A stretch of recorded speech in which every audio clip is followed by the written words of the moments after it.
Ayun, shout out na naman mga guys. Shout out. Dito na naman tayo. Nagbabalik na naman ang inyong kusinerong pachamba sa ating kusina. So magluluto naman tayo mga guys. Ipapakita ko naman sa inyo kung anong lulutuin natin. So nakabili pala kami ng buntot ng baka or oxtail. Ito mga guys, oh. So ayan, ito yung buntot ng baka na nabili namin. Napahiwa-hiwa na namin. Sobrang laki nga na pagkahiwa. Ayan.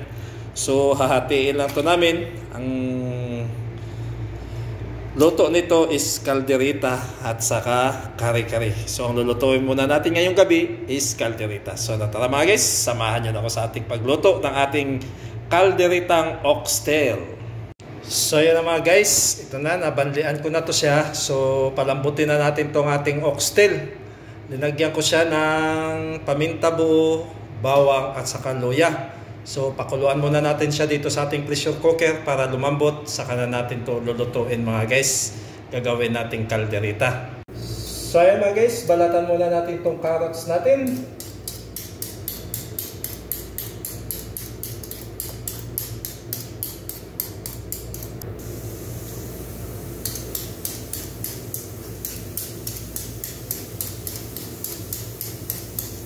So ayan guys, tapos na tayo nagbalat ng ating carrots. So maghiwa-hiwa na tayo lahat ng ating mga sangkap na gulay. So ayan mga guys, mag-umpisa na tayo paghiwa ng ating patatas. Ayan.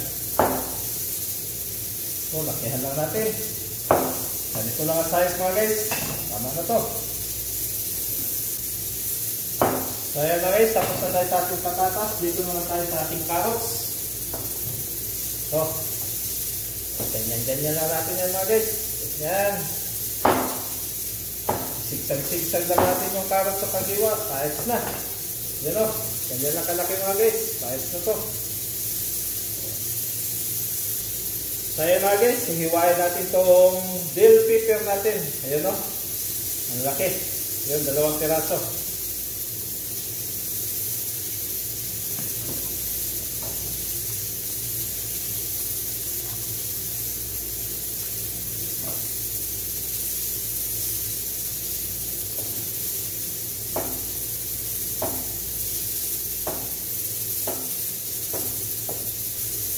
So ayan mga guys, hiwa naman tayo ng ating sibuyas. So habang naghintay tayo, lumambot yung ating buntot ng baka o oxtail. So maghiwa-hiwa na tayo ng ating sangkap para pag lambot na yan, diretso-diretso na. Ayan, 2 sibuyas ang nilagay natin mga guys. So ayan mga guys, tatapos na tayo paghiwa ng ating sibuyas. Ayan. Na mga guys, tapos na paghiwa natin tong carrots at saka patatas natin, bell pepper, sibuyas, at ito yung mga sangkap natin. Ito may kalderita mix tayo, tomato paste, at saka beef cubes. So yan mga guys, habang hinintay natin na lumambot ang pinakuluan nating buntot ng baka or oxtail, tapos na tayo sa paghiwa ng ating mga sangkap na para pang halo mamaya rito. So hihintayin lang natin mga 15 minutes na lang para mamaya tingnan natin kung lambot na ba to. So ayun na mga guys, i-check muna natin kung malambot na ba yung buntot ng baka natin. Umabot na siya ng 25 minutes. So i-check muna natin. Ang sikreto mga guys para madali matapos yung pressure sa pressure cooker natin. So anuhan lang natin ng continuous water dito mga guys, paagasan lang natin. So tanggalin ang pito. Saglit lang. Tapos na ang pagwi-whistle niya mga guys. So ano yun na mga guys. So medyo matigas pa siya ng kaunti. So ibalik muna natin siya sa ating pressure cooker ng 10 minutes. So ayan na mga guys, chine-check na natin yung buntot ng baka na pinakuluan natin, pinalambot. So ano pa siya mga guys, medyo matigas pa ng kaunti. So another 10 minutes na naman tayo mga guys. So ayan, isa na tayo ng ating mga sangkap, bawang, sibuyas, ayan. So ayan na guys, sinunod ko na yung carrots at saka patatas natin. Dito na yan. Mamaya ilagay na natin dito ang karne natin, yung buntot ng baka. So, kaya na mga guys, linagay ko na din yung bell pepper natin. Ayan. Guys, kumukulo-kulo na siya. Lagyan na natin siya ng calderita mix. Ayan. So yan na mga guys, lagyan na natin ng tomato paste mga guys. Ayan.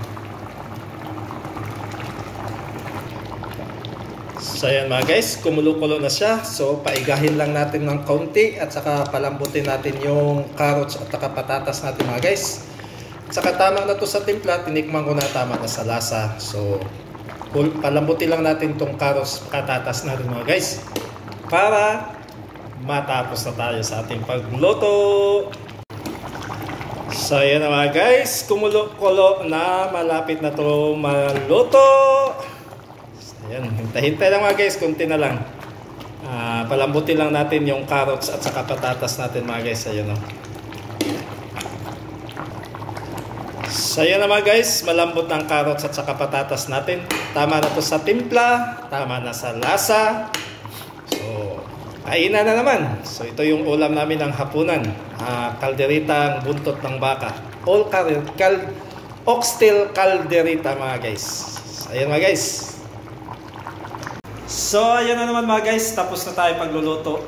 Tapos na inyong kusinirong patsamba sa pagluto ng ating oxtail calderita o buntot ng baka na calderita. Maraming salamat sa inyong lahat sa walang sawang pagsuporta sa ating channel. Mula umpisa hanggang dulo, sinasamahan nyo ako. And this is it, yours truly, Michael Variety Show. Saying goodbye and God bless as always. Much love, I love you. Ops! Kung nagustuhan nyo tong reseping ito, don't forget to like, share, and comment, and subscribe my channel, Michael Variety Show. So, yun na guys, luto na.